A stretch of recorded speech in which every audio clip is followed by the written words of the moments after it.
Okay, it's 6:30. At this time, I'd like to call the Administrative Services Committee meeting for Monday, April 2nd, 2018. Please call the roll. Councilor Corradino. Here. Councilor DeMasi. Here. Councilor Hill. Here. Councilor Tesserero. Here. Councilor Wilmot. Here. I'd like a motion to approve the minutes of the March 19th, 2018 committee meeting. Councilor Tesorerio, Councilor Wilmot. Councilor Corradino. Yes. Councilor DeMasi. Yes. Councilor Hill. Yes. Councilor Tesserero. Yes. Councilor Wilmot. Yes. Is there any old business to discuss at this committee? Seeing none, moving right along to new business under authorization. Item number 1, Randall Griffin, Fire Chief, requests permission to amend Resolution number 49 for vendor purposes only. Chief, would you like to expand on that? Yes, the council looked at electrical work that was done at the east side, actually both fire stations. We had done it through Scriber Electric. You requested that we go back and get additional bids on that. We did, and we made the change, and you can see the change there in front of you. Very good. Any questions for the chief? Seeing none, can I have a motion? Councilor DeMasi, Councilor Hill. Councilor Corradino. Yes. Councilor DeMasi. Yes. Councilor Hill. Yes. Councilor Tesserero. Yes. Councilor Wilmot. Yes. Item number 2, Randall Griffin, Fire Chief, requests permission to send 2 personnel to the required first-line supervisory training program at Fort Totten, located in Queens, New York, April 15th through May 11th. Chief? Yes, as the resolution states, this is required training through the Department of State. Since 1985, all career fire officers have to go to training at the New York City Fire Academy. And we were scheduled initially for 2019. We got a phone call last Thursday and said that we have 2 spots open. If you want them, you have a few days to decide, or we're moving on. So we're going to try to take advantage of those 2 spots. Send 2 of the 4 that currently need the training. The other 2 will have to get it next year. Okay. And the funds are budgeted, I see. Yes. Yes. Any questions for the chief? Yes. Yes.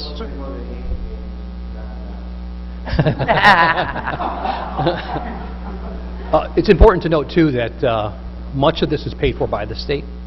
So, for instance, 2 out of the 3 travel down and back is paid for by the state. I'll have to, I forget the figure that they have. There's a set figure for that. And then the city's only on the hook for 1 trip back and forth. All right.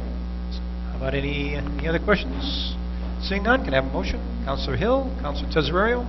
Councilor Corradino. Yes. Councilor DeMasi. Yes. Councilor Hill. Yes. Councilor Tesserero. Yes. Councilor Wilmot. Yes. Item number 3, Mayor William J. Barlow Jr. received a request from the Oswego Noon Rotary Club for the use of public space at the attached location to plant a tree. Rotary is also requesting the assistance of the DPW on May 2nd. Is there anybody here that would like to speak to this?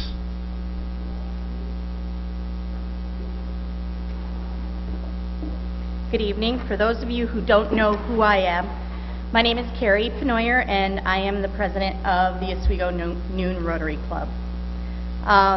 This came about actually because our international president wanted us to plant a tree per Rotarian. Well, that wasn't going to happen. But the mayor was at one of our meetings and talking about the beautification for the city, and part of it is planting trees. So we asked if we could take some of your space, and it actually has kind of grown a little bit to now be a couple of trees and pretty rose bushes in between them. They are columnar English oak, so they will not be expansively out. They will mainly go upright. And the roses, per Leon at Ontario Orchards, said that with the roses there will be thorns on them to keep those people that might want to ruin it out. Okay.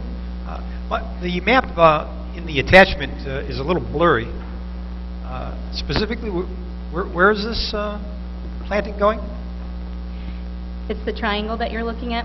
Yeah. The mayor actually sent this to me last week, It is an area, if you look at Dunkin' Donuts on the east side, come west,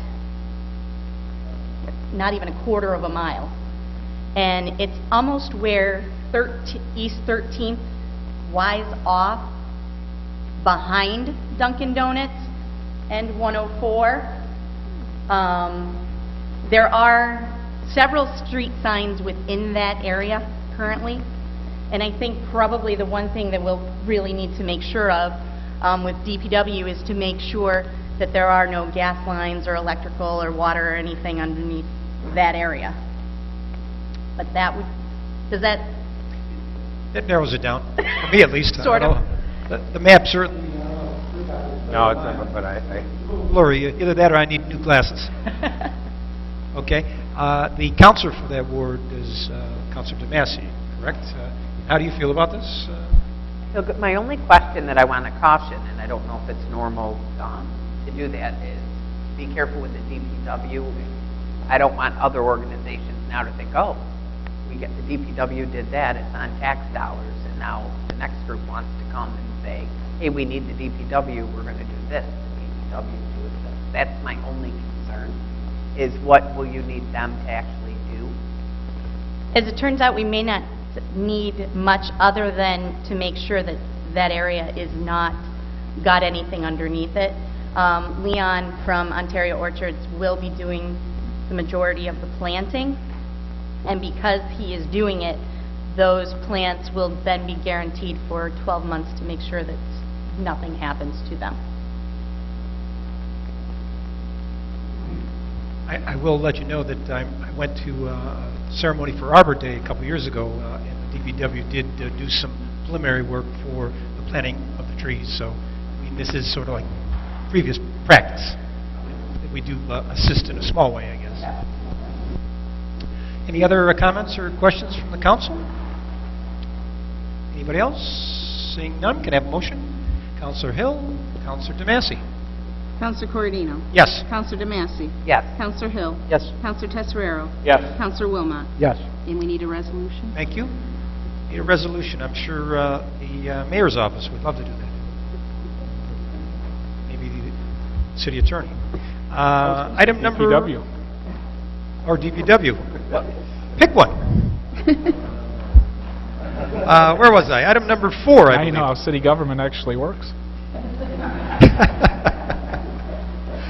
Item number 4, Justin Rudgick, Community Development Director, requests approval from the council to be authorized to submit the necessary funding application and the mayor to execute the necessary documents for the submission and administration of the funding through the Bridge NY program. Mr. Mayor? Thank you, Councilor.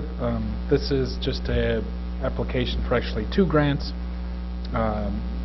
One is it's through the Bridge New York program, so one is to repair a city-owned bridge, which is East Seneca Street, which is a bridge that's been identified for a few years now as being in desperate need of some repairs.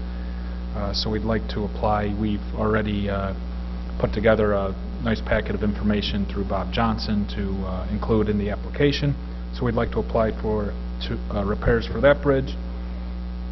The project, the total anticipated cost at this point for that bridge is $2,642,480. It's a 95% 5% match requirement, so that would make the city share $132,124. The maximum you can apply for is up to $5 million, just so you know. And that application is due in on April 27th. The second application is for funding to repair culverts in the city. So we've identified a major culvert that needs to be repaired out on City Line Road. The most you can apply for is $1 million, and luckily this grant opportunity is 100% funded by the state. So the culvert we identified on City Line Road is about a $646,650 project. And that we've actually already submitted a pre-application for the culvert grant. We got that information put together last month, but the application, the official application for the culvert portions due April 13th. Okay. Any comments or questions? It's about a 4 to 5 month turnaround from when we figure out if it were awarded or not. Okay. Councilor Tesorio. I just think this is a nice thing that we're doing.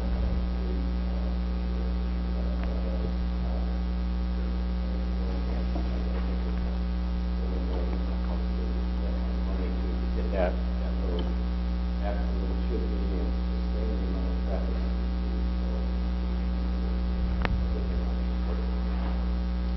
Okay, thank you, Councilor. Any other questions or comments? Seeing none, can I have a motion? Councilor DeMassey, Councilor Tesorio. Thank you, Mayor. Counselor Corradino. Yes. Counselor DeMassey. Yes. Counselor Hill. Yes. Counselor Tesorero. Yes. Counselor Wilmot. Yes. And we need a resolution? We need a resolution. I'm sure Mr. Rudgick would love to do that. Let's pick him this time. Item number 5, Tom Kells, DPW Commissioner, requests a general budget amendment and authorization to purchase new dockage for the International Marina to replace docks that have reached the end of their lifespan and have been severely damaged. The request totals $58,343.21 for 10 units plus shipping and handling. Authorization is also requested to create an RFP for labor costs associated with the installation of the new dockage. Mr. Kells? Counselor, these docks have actually, over the last few years, gotten worse and worse. We had a storm last, I believe it was October, and it literally ripped some of the fingers right off these docks. We can't fix these.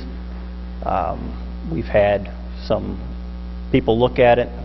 The cost to fix versus replace are very comparable, a little bit less money to fix, but we still have an issue with the quality of the aluminum, the strength of it. It's a Schedule 40 versus like a Schedule 80, so that's why our recommendation is to do this.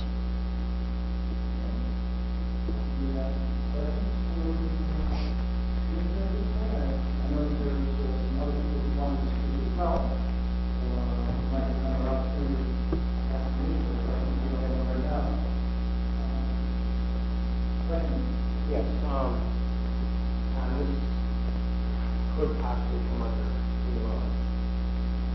delivery.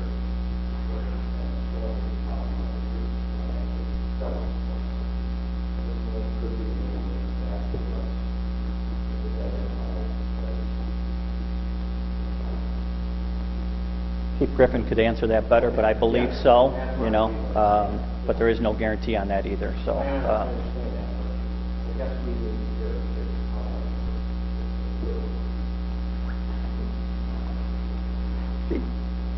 So we received a presidential declaration from FEMA in 2017.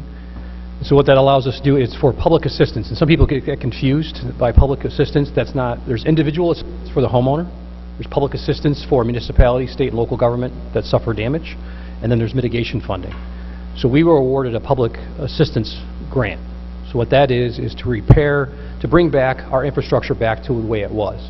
So it requires us, property that we had insurance on, to file a claim with the insurance company first. If we're still not whole, then we can go and FEMA would assist us with repairing, for instance, the International Pier, Brightbeck Park, along the West Linear Park. All those areas have been identified. So the fact that the yacht club leases the building from the city and the city retains ownership, is responsible for maintenance of that, that falls under this public assistance program. So if we can attribute, like for instance, there was one section of dock that did come loose during the storm. We attributed it to the high water levels and the inferior break wall that we have that's owned by the Army Corps of Engineers, and the overspill of that broke away our break wall, which has been identified for repair. And then that dock section that broke away, was it last spring? Or, yeah, last spring? Last fall. We attributed it again to the high water levels, and that's included as well. So right now, that's where we stand. Again, there's no guarantee. I think there was a counselor that asked a question earlier. Does FEMA pay directly for that? And the answer is no. So it's to supplement what the state and local government are doing. So we'd have to have those expenses, and then we would file to have that reimbursed from FEMA. What we have filed for to get direct reimbursement is for engineering costs, because they're going to be quite high for this.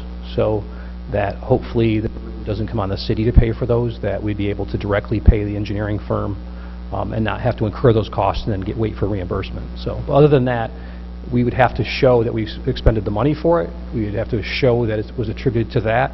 It wasn't a lack of maintenance or, it's outlived its lifespan, that it was attributed to that storm, and if we could show that, then we're liable to get FEMA reimbursement. I don't know if the chief can answer this or not. We just spoke about insurance. How this is insurable by the city. The docks, I do not believe, are covered under insurance. I do not believe that those docks were covered under insurance at the time. Just so you know, if we did receive reimbursement for those docks, they would need to be in the future, so that FEMA doesn't want to come back and have to pay for them again. So whatever errors we have made, we would need to insure whatever that was.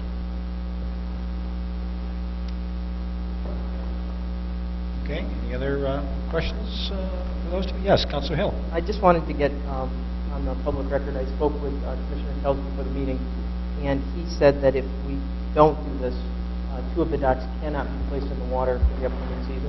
So I think that makes a big difference as far as our decision to move forward, both for service that we provide and for the ability to recover costs if we do make the investment. If the slips aren't available, obviously we can't sell the spots, and we don't get the money back. That's an important factor. Very good. Any other comments, questions by the council? I think there's a representative from the Yacht Club that'd like to say a few words. Good evening. My name is Mike Anderson, and I'm really not here as a representative of any of the Yacht Club. I'm here as a resident of the city of Oswego and a boat owner. I've had a slip at International for several years now, prior to the city taking ownership of the marina. Those docks, I believe, were under some stress while the Port Authority owned them, and a lot of that was just the way they were being maintained. The winter before the city purchased those docks, they were left in the water by the Port Authority, which they should have never been done, and that was a start of kind of a slope here that started to show some damage on those docks. As you know, we had some high water issues this year. We're all painfully aware of that.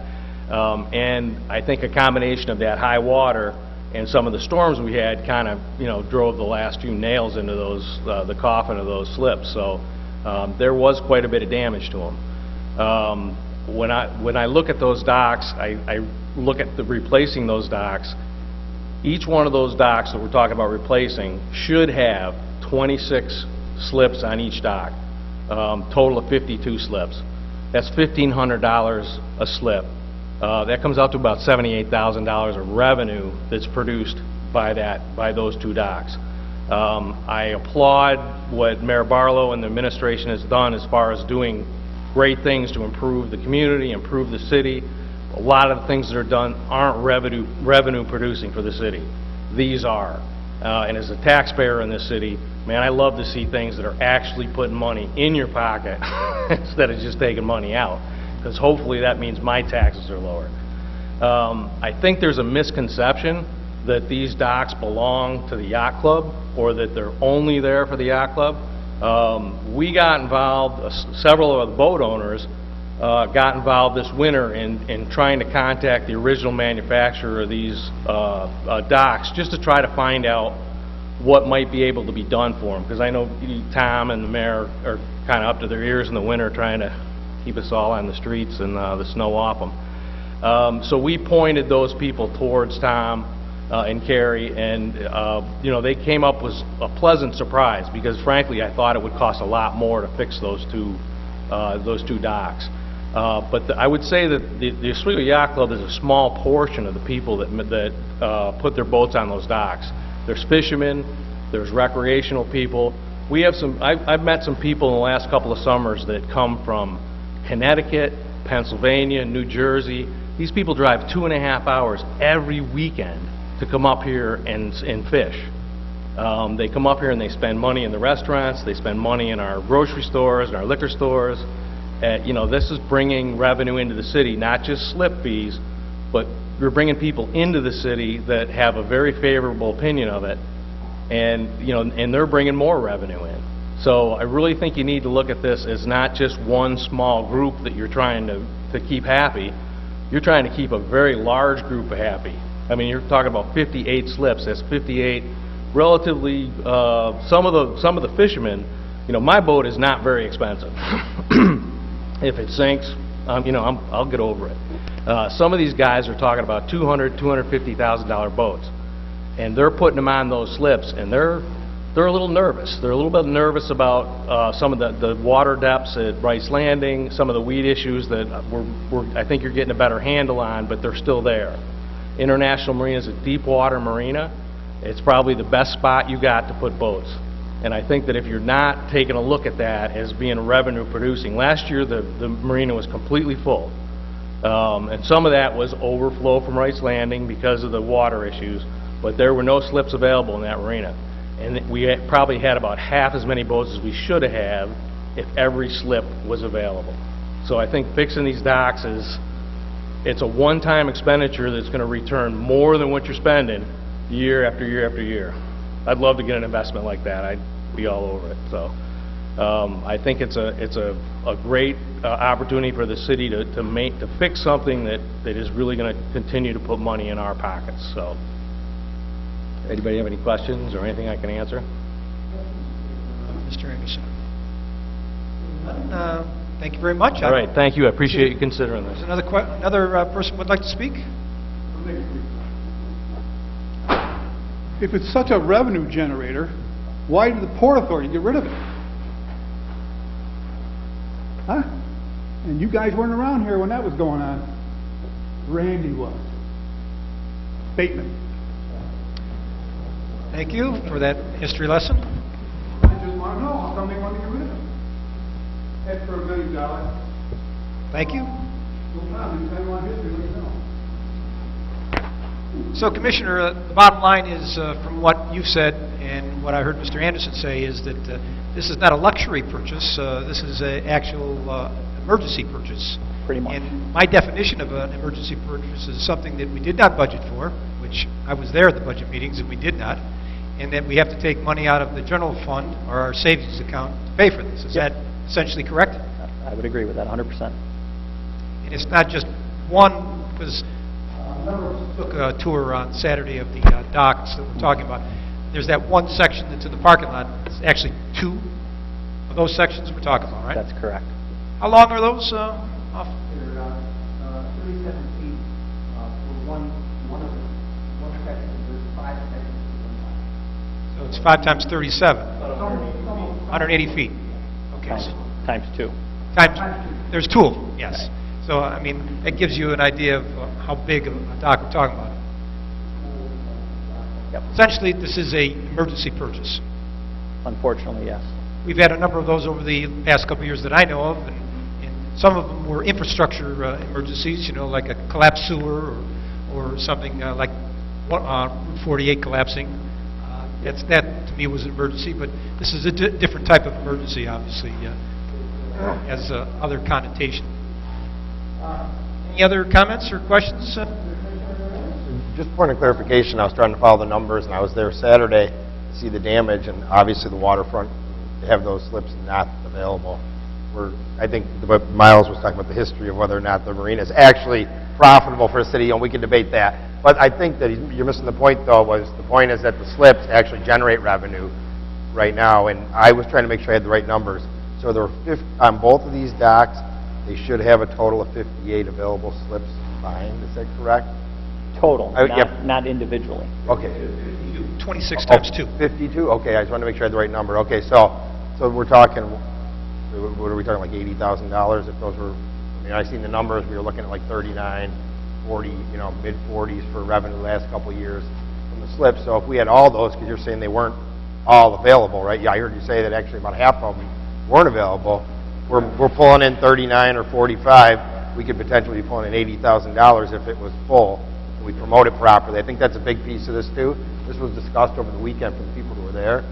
We also discussed the point is if we're going to do this, it gives us a great opportunity to market the slips because a lot of people coming from places like New England, come in here with a lot of money, with boats that are serious fishermen. Also inland, if we go to Syracuse, Cicero places, people got a choice. You know, they can go to a marina that's been, where they can go to Sodus, or where they got, you know, more amenities and more things to do when they get off the boat, or they could go like to Clayton, say, or something like that, where they fixed it all up and it looks brand new.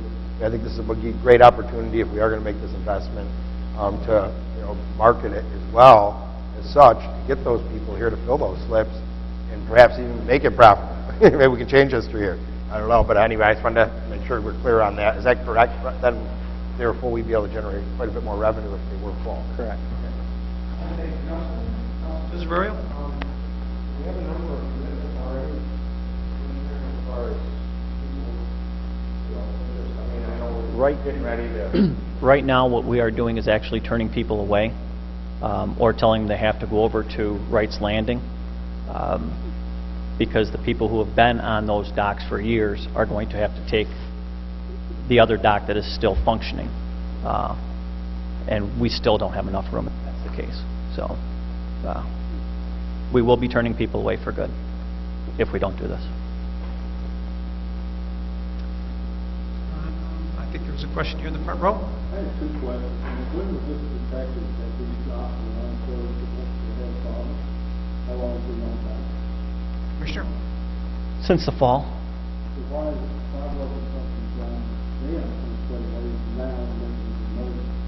well, there was some talk about a new marina, a lot of hype with that, so we didn't put the cart before the horse on that. I think we can all say that ain't going to happen this year, or probably next or the following even.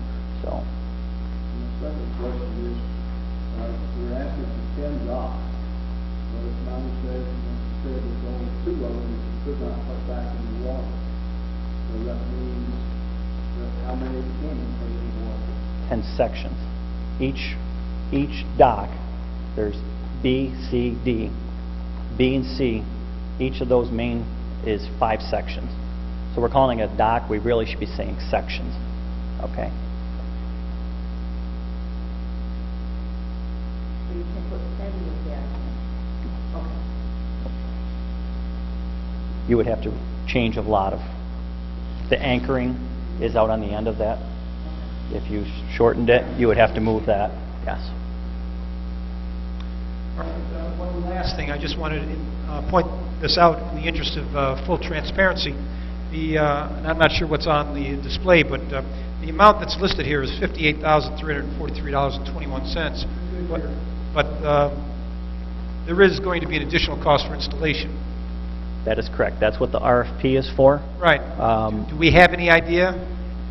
Well, because it's going to go out to RFP, I would hate to actually speculate that, because if I did it on the high number and people bid on it, they might say, well, they're expecting $2 million. Oh, well, we're not talking about $100,000 for installation, are we?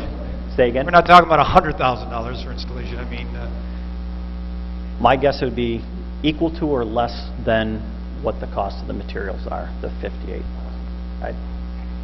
all right, I'm not going to hold you to this. Yeah. You know, Yeah. I'm a little uncomfortable, unknown here. I think we should all be a little uncomfortable. Yep. Basically giving a blank check. I mean, so we should have some type of, not ballpark, but at least an idea, okay? Exactly. Yes. Yes, obviously, because we can't do that now. This is a two-part series, you might say. Correct. Okay. Can you clear this up? Just to clarify why that construction is needed is the majority of the parts on these docks are going to be reused. What you're looking to purchase from Structure Marine is, just think of it like buying the frame of a car and then taking all the parts off your old car because the frame's damaged and you're getting a much better frame and you're putting the same parts on. They're all interchangeable. So the reason, and that's what keeps the cost as low as it is. And the reason they need people to put that together is because all the decking needs to be taken off, the conduits need to be run. I don't think it's an enormous amount of work, but the upside is all this materials we're using. So it's going to be all the, it's not a total buying new docks that cost a lot more money. They're able to repurpose most of the parts on the old docks to put them on. Buying the frames, the frame. Well, thank you for clarifying that. For the aluminum, from what you told me, you told us the aluminum would be recycled. We can scrap that, try and make a few bucks on it. Got it. Another question in the front row. So this has to do with understanding what you're saying, what we are in fact buying. We're buying the frame for the dock.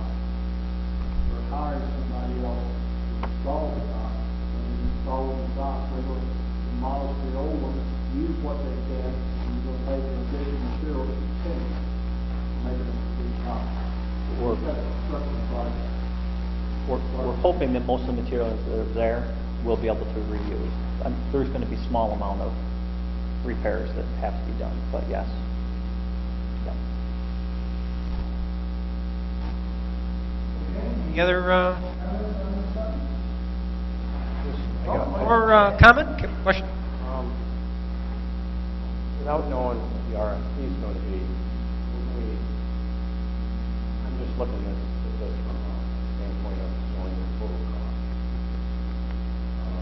I know we'll come back, but what is this going to do for us later? Get the stuff ordered. You know, RFP process, you're talking at least 2 to 3 weeks, I'm guessing. Deb, would you agree with that? So, you know, we are coming to the time of year, so waiting definitely would slow that process down. Holman. One more question. If you're going to send out an RFP,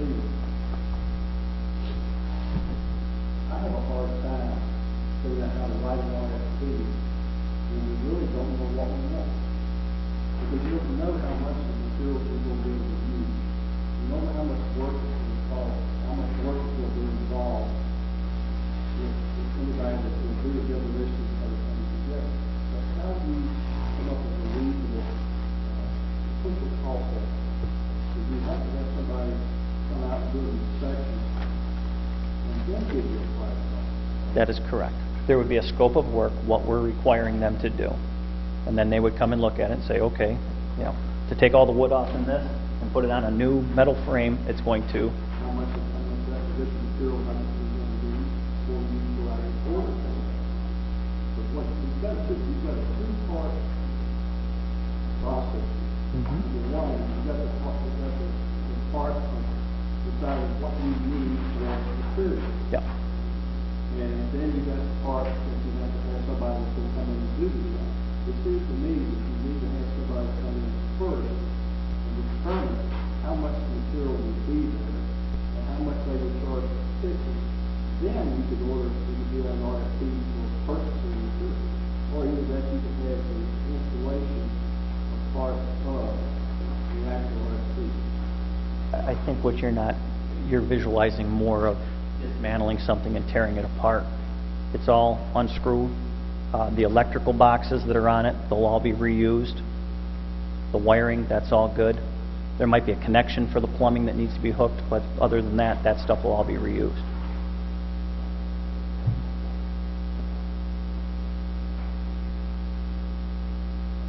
When you take things apart, obviously things break and stuff. You can't predict that. I think we're doing this ready for that. For life to me, I think envision how you do it. All right. Well, that's one of the unknowns, I guess. It just that I assume the company that we're talking about that would be doing this work has done it before. We're not hiring Joe Blow to rewire and redo This has to go out to bid, so this hasn't... Has to be somebody who knows what they're doing. Right. So hopefully, Mr. Holman, we pick somebody that knows what they're doing. Any other... Oh, I just want one last point of clarification. So I did the math on that. If the slips are $1,500 a year, there's 52, $78,000. So if those, say we don't get this through, and you know, because of the unknown for the request for proposal to have the work done on installing it, correct me if I'm wrong, those docks won't be in the water. That is correct. Okay, so that means potentially the approximately $40,000 we made the last couple of years off, it's out the window. But if they are in there, we potentially can make back the money, the $58,000, and if within a year or two, if we were able to market it properly and have them filled. To me, it seems like a no-brainer. It's Oswego. What is our motto? Don't we have like a ship on our motto for every mayor for the last 20 years? I mean, I don't know, but if without the marina there, it seems to me we're putting a big hole in the heart of town as we attempt to revitalize, as we attempt to bring people in here. And I think for the little bit amount of money compared to the overall budget that we spend each year, I mean, if this was damage was done earlier in the year, we knew about it, perhaps could have been budgeted for, and I would ask everyone to seriously consider what it would be like if those docks aren't there. You consider the mass migration of all those people. They're going to have to find other marinas to go to because, as they were saying, the Wrights Landing isn't deep enough for some of these boats. I think that it's a pretty sound investment regardless of whether it was another $20,000 or $50,000. We're looking at about $100,000, $70,000 to keep the marina there. Or, as Miles said, if we can't make this marina go, then maybe we ought to think about, as he said, getting rid of it. Because at that point, I think we're going to be shooting ourselves in the foot, realistically, especially in the heart of what everything Mayor Barlow and Barlow officials are trying to do in the city. Definitely be a stumbling block in the progress made. But I understand the concerns. I just think, realistically, if it came to that point, we're going to have to look. We're going to get the lowest bid, right? But it just seems to me that, otherwise, it's going to do a serious number on Oswego's reputation as being an outdoor recreational place where our natural resources, along with our heritage, are the biggest draws. If more people come here, I would bet, even though I like the history better, I love the sunsets. I think if more people probably come here for the waterfront and enjoy it with the boats, I think it's important to do something about this as soon as possible. If we wait, I wouldn't want to see potential fallout from what would happen if we don't have those docks in the water this year. All right, thank you, Councilor. Any other comments, concerns? Last call? Anybody? Can I have a motion? Councilor DeMasi? Councilor Tesorario? Councilor Corradino? Yes. Councilor DeMasi? Yes. Councilor Hill? Yes. Councilor Tesorero? Yes. Councilor Wilmot? Yes. And we need a resolution? We need a resolution, Commissioner. I believe that was the last and final item for this committee. Are there any other last-minute comments or concerns? Seeing none, can I have a motion to adjourn? Councilor Hill, Councilor DeMasi. Councilor Corradino? Yes. Councilor DeMasi? Yes. Councilor Hill? Yes. Councilor Tesorero? Yes. Councilor Wilmot? Yes. At this time, I'd like to call the Physical Services Committee for Monday, April 2nd, 2018 to order. Please call the roll. Councilor Hill? Here. Councilor Wilmot? Here. Councilor DeMasi? Here. Councilor Gozick? Here. Can I please get a motion to approve the minutes of the March 19th, 2018 committee meeting? Councilor DeMasi, Councilor Wilmot. Councilor Hill? Yes. Councilor Wilmot? Yes. Councilor DeMasi? Yes. Councilor Gozick? Yes. Is there any old business to come before this committee? Seeing none, we will move on to new business under authorizations. Number 1, Special Events Committee received a request from the Oswego County Federal Credit Union to organize and host Movies in the Park to be held on June 27, 2018 and July 25, 2018 in East Park. Justin Rudjick would normally speak on this, but he is sick today, so I did have a discussion with him earlier. He has no concerns with the event. I also had a discussion with Commissioner Pelz about all of the events on the agenda this evening, and he did not express any concerns with any of those. He did ask that I mention that this year there will be a 3 to 11 shift at the DPW, so all summer overtime expenses that would have previously been incurred by events during that 3 to 11 period will not be incurred this year. They will be covered by normal shift operations. So that would apply to any of these events that you extend into that time period. I didn't see any issues with your request. Anyone have any questions or comments? One question, or I just want to point something out. July 25th is a Wednesday, and it's technically the start of Harborfest. Do they have spots in East Park, even though they're all set up with vendors and stages? They are aware that that is Harborfest, right? I mentioned that to Mr. Rudjick, and he was okay with it, so I assume that that was a consideration. Okay. We did discuss this. There is a stage there, but that space in front of the stage generally is open. And the screen setup, I believe, is inflatable. Is that how the? So it doesn't really need any hard setup. As long as they didn't forget that it was Harbor Right, well, I Fest hope week. that- Okay. He didn't express that day when we went through the dates and Okay. discussed it. Well, I think it's always good to ask, just Yeah, in case yeah. somebody overlooked it. Any other questions? Could I get a motion, please? Councilor Gozick and Councilor DeMasi. Counselor Hill. Yes. Counselor Wilmot. Yes. Counselor Massey. Yes. Counselor Gozick. Yes. And we need a resolution? Mr. Rudnick. Number 2, the Special Events Committee received a request from the Oswego YMCA regarding the 30th Annual Harborfest 5K and 10K community event to be held on Saturday, July 28, 2018, from 8 a.m. to noon. Again, same considerations. Does anyone have any questions on this event? Concerns? Could I get a motion, please? Councilor Wilmot, Councilor DeMasi. Counselor Hill. Yes. Counselor Wilmot. Yes. Counselor DeMassey. Yes. Counselor Gozick. Yes. Number 3, Justin Rudgick, Community Development Director, would like to declare the city the lead agency for seeker for the Oswego River Dock project. And I do have some notes. What's that? Just 1 second. It's the State Environmental Quality. So what Mr. Rudgick is asking for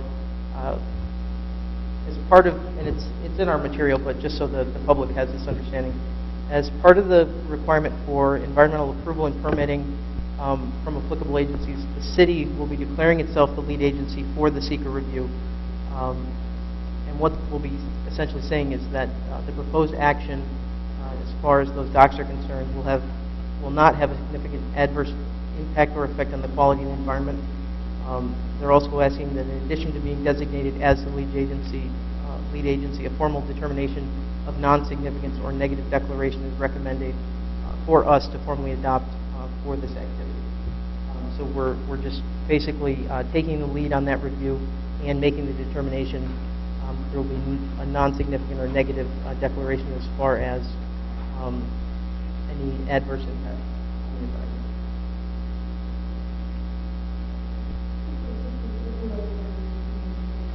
Yes. Any other questions or concerns? One question. Rosie? Yeah, well, I mean, who else would be considered a lead agency? It's like someone like the DEC or something? I'm not. I was just wondering, entirely certain on only that. because I've seen this before, like going through like I know that planning and the zoning. county has also done Okay. secret determinations. It was on the planning board. This is basically standard formality in order to, because what I was thinking, my train of thought was, if there is, say someone comes in, like state agency says, there is a negative consequence, or is the city going to be held accountable? Or do you know what I'm saying? That's all I was wondering. Only because I haven't seen it. Maybe Councilor Cordino remembers, but I don't remember anything like this before. I haven't reviewed it on the council. It's the only reason I was asking. I had encountered the state environmental quality reviews with, they were putting in an event center right up the street here, and it was in the Kingsford Historic District. They had to come back several times. It took 3 months in order to do it properly because of the fact that it was an historic district. I was just wondering if, city where we'd be qualified, but there's no negative repercussions if they say that what if they came and said there was some, that it was preventing fish from going one way or the other? You know what I'm saying? I just didn't know if there's any sort of fallback that come on the city by being the lead agency as opposed to another entity. I think really that would be a question for Mr. Rudgick. He'll probably be here for next week. Talk Okay. in between. Yeah, no, I want to get the docs in. I just was one, that's all I was wondering, only because I hadn't encountered that here on the council floor. Seem to be planning and zoning, so that's fine. Any other questions? Could I take a motion, please? Councilor Wilmot, Councilor DeMasi. Counselor Hill. Yes. Counselor Wilmot. Yes. Counselor DeMassey. Yes. Counselor Gozick. Yes. Number 4, the Special Events Committee requests approval for the Wednesday night summer concerts at Brightbeck Park by the Oswego City Band. Any questions or concerns with this request? I just want to make a comment. I go down there every year with my son, and it's excellent. I know there's a small, loyal following of people, but I'd encourage everybody in town to come down there. It's great. The city band and my cousin Stanley Gosick runs a jazz band. It's phenomenal. It's not just music. It's also a history lesson, and they promote the city as well. But it's really interesting. They pick different songs. They tell us histories. There's a lot of older people that come down there, elderly, but a few families. But I encourage more people to come down. It's a beautiful sunset. We enjoy it immensely. It lasts about an hour, and it's right at sunset. But encourage anybody in town, everybody to come down there. It's a great, free, public event, cultural event. It's the kind of thing that it's been going on for a long time. People miss it, so I just encourage more people to come down and take advantage of it. Yep. I noticed they're looking for a waiver of the noise ordinance. Just to go on public record, is there set hours just so that people know that, there's certain times waived, that's all? Yeah, the concerts do have established hours. They have established hours, okay. And it's a long-standing event that's been recurring, so Yeah. folks I'm in the just matter so are- they know that there's going to be. Just I was just going to say too, one other thing, if you know this, but they actually in August they make it earlier because the sunset is earlier, so they make sure, so they don't put the lights on, but once in a while they do it under the pavilion. If you want better acoustics, it's actually a much more interesting experience when it rains. It's raining on a Wednesday, come down there and they play under the pavilion. It's a lot louder. Thank you. Other questions? Can I take a motion, please? Councilor Gozick and Councilor Wilmot. Counselor Hill. Yes. Counselor Wilmot. Yes. Counselor Yes. DeMasi. Counselor Gozick. Yes. Number 5, the Special Events Committee requests approval for the City of Oswego Annual Weekly Farmers Market, sponsored by the Greater Oswego Fulton Chamber of Commerce. I did get a chance to speak with Katie today, and everything does seem to be in order. They're kind of going through some transition at the Chamber, and over the past couple of years they've been refining the farmers market, trying to recruit new vendors, get it back to being more of a farmers market, getting a lot more farmers, maybe more craftsmen, things of that nature. They're also going to be bringing back some element of entertainment this year. We've been working closely with the Chamber to collaborate with the summer concert series and the farmers market so that we can make Thursday night more of a destination and get out of the idea that we're competing with each other. So we're working together on that, and we think it's important that we do so. They're looking at bringing in a lot of the children's groups, dance groups, things like that again. I think that does bring a lot of people down to the market. Any questions or concerns? Okay, can I take a motion, please? Councilor Gozick, Councilor DeMasi. Counselor Hill. Yes. Counselor Wilmot. Yes. Counselor DeMasi. Yes. Counselor Gozick. Yes. Is there any other business to come before this committee? Seeing none, I'll take a motion to adjourn. Councilor Wilmot, Councilor DeMasi. Counselor Hill. Yes. Counselor Wilmot. Yes. Counselor DeMasi. Yes. Counselor Gozick. Yes.